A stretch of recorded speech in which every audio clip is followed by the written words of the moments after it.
Hey everyone, and welcome back to another video on the channel. Today I'm going to be working on this nVidia GeForce 6800 GT, and if you take a closer look at it, you can actually already see a blob of flux on there, and that's because I was just about to do something with this thing and then decided, you know what, I'm just gonna make a video about it because why not? I bought this thing recently to add to my collection of graphics cards. However, I took a closer look at it a second ago and found that there was trace damage on the back that someone had attempted to repair. However, they didn't do a particularly good job of that, which is why I decided that I will be fixing that up.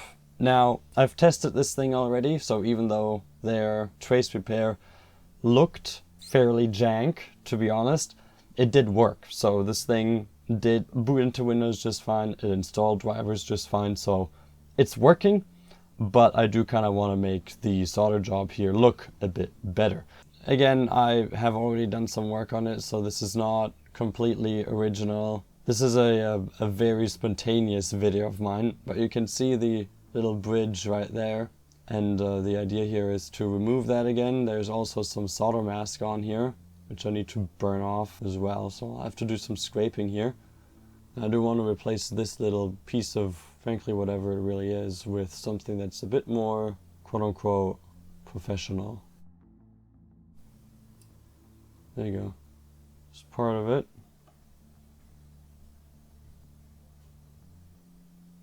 Okay, that looks a lot better now.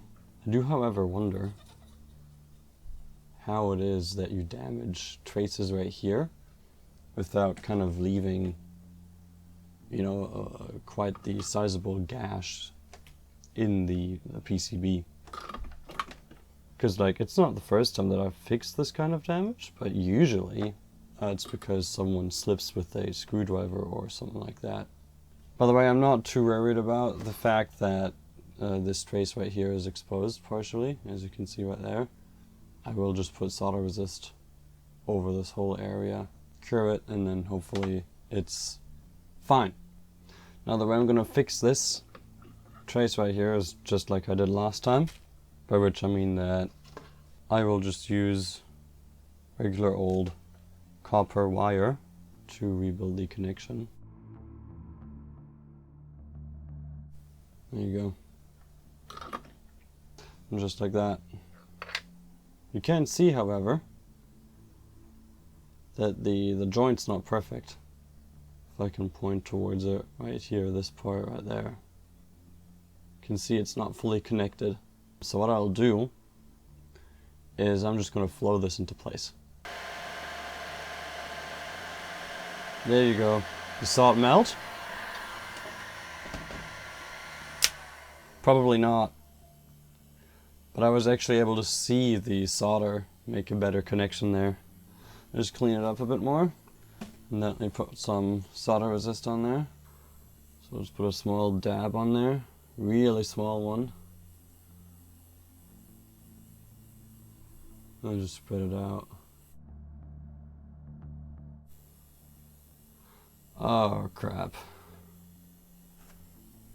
The blob that was still in the tweezers there just kind of coalesced with what was already on the board.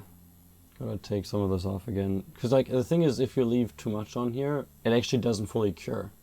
Or I guess it will if you give it enough time under UV light, then it will, sure, but I don't feel like waiting like 5 minutes for this to cure.